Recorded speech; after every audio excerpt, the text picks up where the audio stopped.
Hi hello welcome back to Ashna's physics class.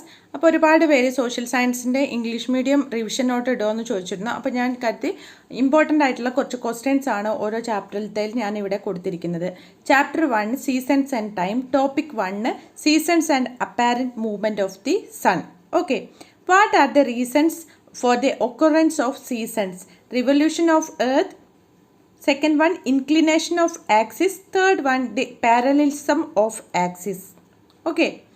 Second question, which is the latitudinal region where the seasonal changes are very obvious? Mid-latitudinal region, അതായത് temperature zone. Third question, seasonal changes are not usually very obvious in the tropical regions. Why? It is mainly because of the incidence of large amount of sun's rays throughout the year. Different seasons are clearly felt in the mid-latitudinal or temperate zones. മനസ്സിലായോ? Different amount of സൂര്യപ്രകാശമാണ് നമുക്ക് ലഭിക്കുന്നത്. അതുകൊണ്ട് seasons are very clearly felt in the mid-latitudinal or temperate zones. mid-latitudinal സീസണിലും അല്ലെങ്കിൽ temperate സോണിലും ആണ് seasons കറക്റ്റായിട്ട് നമുക്ക് അറിയാൻ പറ്റുക കേട്ടോ. Seasons are not distinctively felt in Kerala. Why? നമ്മുടെ കേരളത്തിൽ സീസൺസ് ഇങ്ങനെ ഡിസ്റ്റിങ്റ്റീവായിട്ട് നമുക്ക് ഫീൽ ചെയ്യില്ല. എന്തുകൊണ്ടാണ്? The presence of western Ghats on the east side and near the sea makes the temperature of Kerala moderate in all seasons. നമ്മളെ കേരളം എന്താണ് വെസ്റ്റേൺ ഗാർഡിലും ഈസ്റ്റ് സൈഡിൽ വെസ്റ്റേൺ ഗാർഡിലും അതേപോലെ തന്നെ നമുക്ക് കുറേ അധികം കടലുള്ളത് കൊണ്ടും നമ്മൾക്ക് ഒരുപാടധികം ടെമ്പറേച്ചർ ഫീൽ ചെയ്യില്ല. അതുകൊണ്ട് നമ്മളെ കേരളത്തിലുള്ള ടെമ്പറേച്ചർ മോഡറേറ്റ് ആയിരിക്കും ഇൻ ഓൾ സീസൺസ്. മനസ്സിലായല്ലോ? Fifth question, the frigid zones do not experiences all the seasons. Discuss the reason. There is no sunlight in the extremes of the earth, so it doesn't experiences all 4 seasons. When the sun is vertically over the equator, what will happen on both hemisphere? ഈ ഒരു sun എന്ന് പറയുന്നത് vertically over the equator ആണെങ്കിൽ രണ്ട് ഹെമിസ്ഫിയറിലും എന്താണ് സംഭവിക്കുക? Equal amount of sunlight is received in the northern hemisphere as well as in the southern hemisphere. Okay, equal amount ആയിട്ടുള്ള സൺലൈറ്റ് ആയിരിക്കും നോർത്തേൺ ഹെമിസ്ഫിയറിലും സദേൺ ഹെമിസ്ഫിയറിലും നമുക്ക് ലഭിക്കുന്നത്.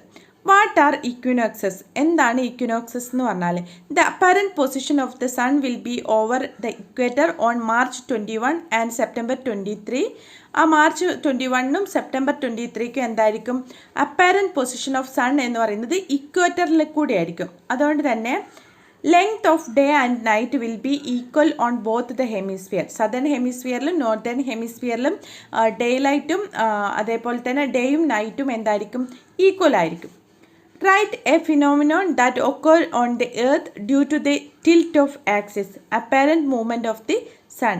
Where is the apparent position of the sun on following days September 23rd and June 21? ഇക്വേറ്ററിലായിരിക്കും. What is summer solstice? Sun reaches vertically over the Tropic of Cancer on 21 June, longest day and shortest night in northern hemisphere. What is winter solstice? Sun reaches vertically over Tropic of Capricorn on 22nd December, the longest day in the southern hemisphere and longest night in the northern hemisphere. Okay, and the 12th question എന്ന് പറയുന്നത്, what are the seasons experienced in India when the apparent position of the sun is on Tropic of Cancer and Tropic of Capricorn? Tropic of cancer എന്ന് പറയുന്നത് summer ആയിരിക്കും. Tropic of Capricorn എന്ന് പറയുന്നത് winter ആയിരിക്കും കേട്ടോ.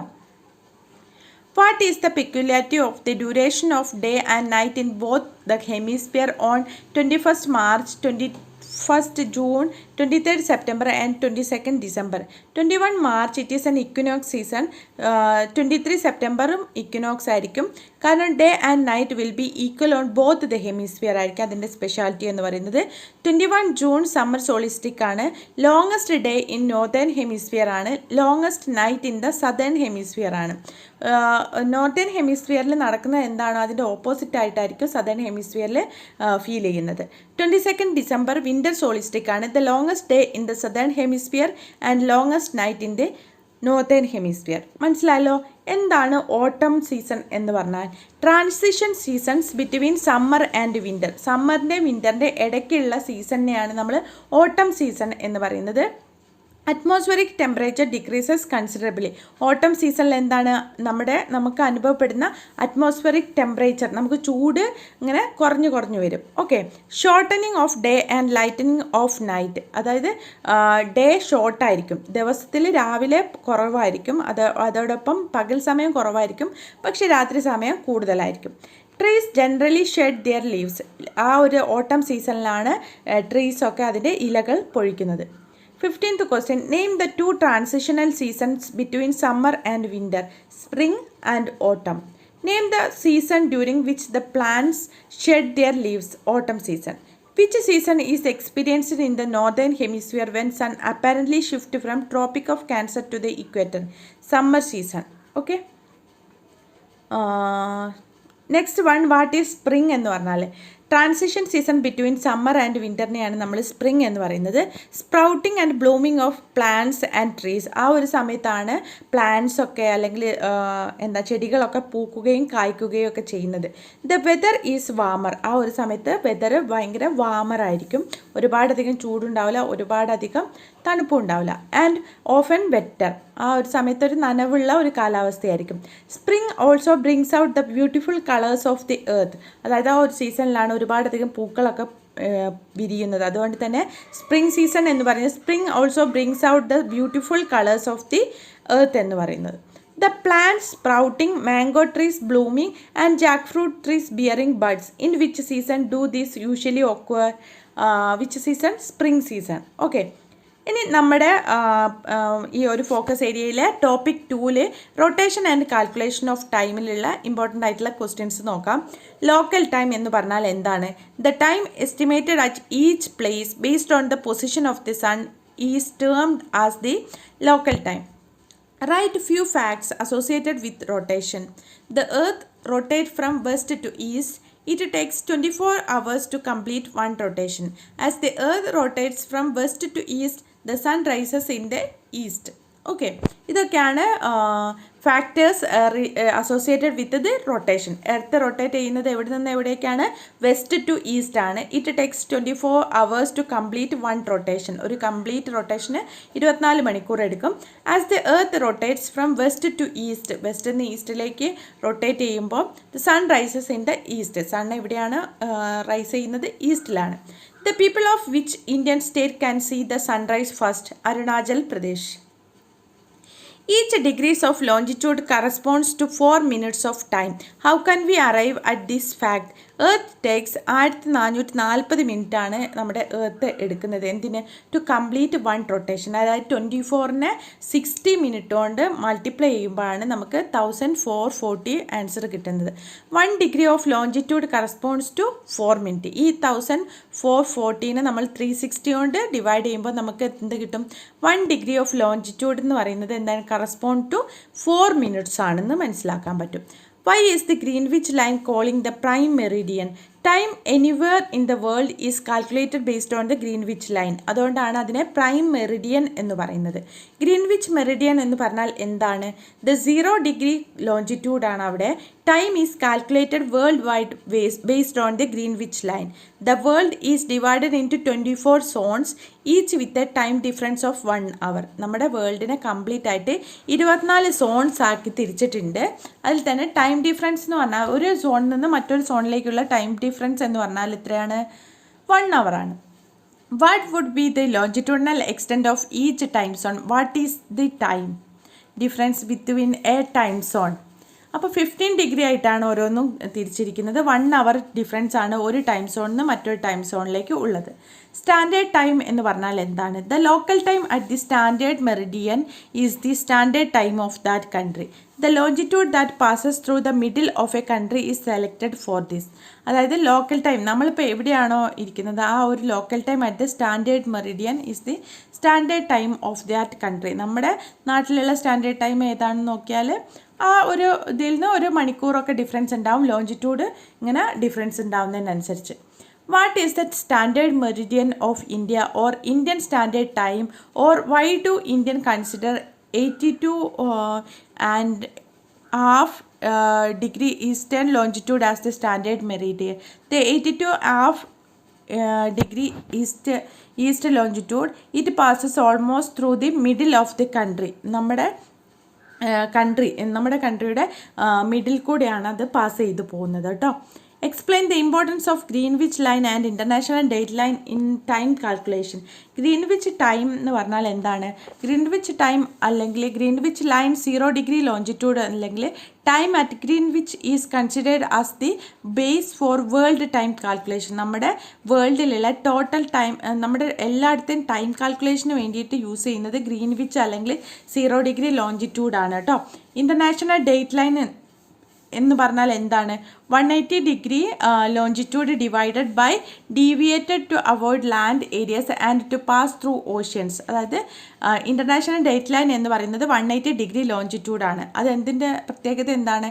Deviated to avoid land areas and to pass through oceans. അത് land areas ഒക്കെ avoid ചെയ്തിട്ടുണ്ട്, അതോടൊപ്പം തന്നെ അതൊരു ഓഷ്യനിൽ കൂടെയാണ് പാസ് ചെയ്യുന്നത്.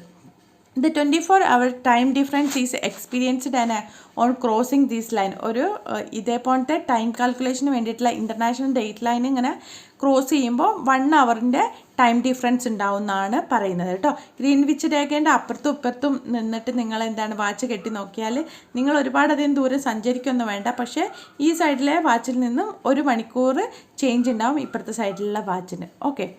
What is the difference between Indian Standard Time and Greenwich Standard Time? IST is ahead of GMT by 5:30 hours. അതായത് 5.5 മണിക്കൂർ ahead ആണ്, കൂടുതലാണ് കേട്ടോ, മുൻപിലാണ്. What is 180 degree longitude or international date line?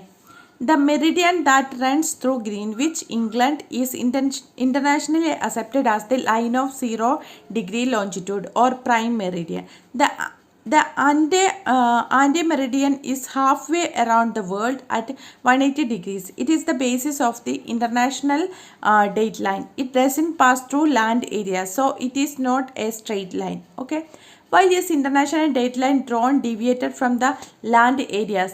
If this line passes through land areas, the same inhabited areas may have different days. There is an increase in the time towards the east and decrease in time towards the west. Why?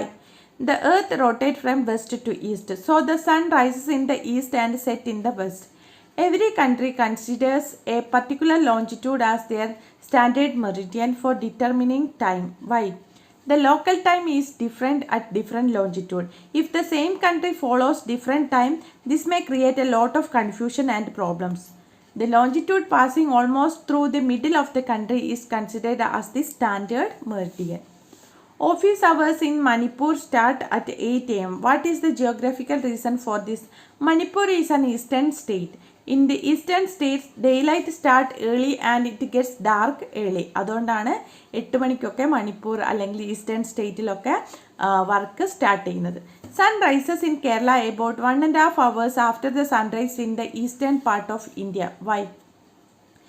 Earth rotates from west to east. There is a longitudinal difference of 22.5 degree between Kerala and eastern end of India. അതുകൊണ്ടാണ് കേട്ടോ. അപ്പോൾ ഇത്രയും കാര്യങ്ങളാണുള്ളത്. നിങ്ങൾ ഈ ഒരു 7th ചാപ്റ്ററിൽ കുറച്ചെങ്കിലും ഈ പഠിച്ചു കഴിഞ്ഞതിന് ശേഷം ഇത്രയും ക്വസ്റ്റ്യൻസിനൊക്കെ ഒരു ആൻസർ തയ്യാറാക്കി എഴുതി നോക്കുക കേട്ടോ. അപ്പോൾ ഇത് നിങ്ങൾക്ക് ഹെൽപ്ഫുൾ ആയെന്ന് കരുതുന്നു. അങ്ങനെയാണെങ്കിൽ നിങ്ങളുടെ ഫ്രണ്ട്സിൻ്റെ അടുത്തൊക്കെ ഷെയർ ചെയ്യുക കേട്ടോ. ഓക്കെ.